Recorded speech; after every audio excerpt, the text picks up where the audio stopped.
అబ్బో ఇక్కడ కేజీ చీరలు కొంటే అర కేజీ చీరలు ఫ్రీ అంట. మంగళ్య షాపింగ్ మాల్ కేజీల్లో సేల్ టన్నుల్లో ఆనందం. కరువు కాళేశ్వరంపై దరువు.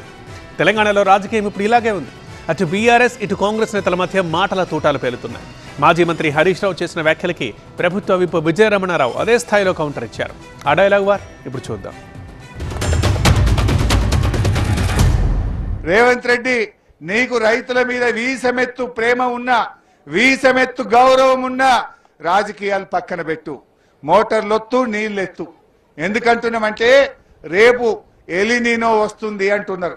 6 నెలల కిందనే శాస్త్రవేత్తలు చెప్పిండ్రు ఈసారి కరువు పడుతుంది, వచ్చే ఏడాది కూడా కరువు పడుతుంది అంటున్నారు. మరి ఆ కరువు పడితే ఏర్పడబోయే తీవ్ర పరిణామాలకు నువ్వే బాధ్యత వహించాల్సి వస్తుంది. బీఆర్ఎస్ కు పేరు వస్తుంది.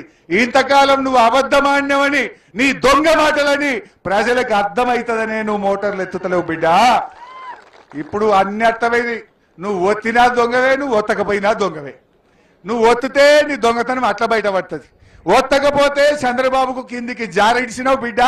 కావాలనే ఒత్తుతలేవనే ముచ్చట కూడా మా రైతులకు అర్థమైంది కనుకనే ఇలా అంతగిరి పోషమ్మ తల్లికెళ్ళి రంగనాయక స్వామి గుడి దాకా నడుచుకుంటూ వచ్చారు మా వాళ్ళు.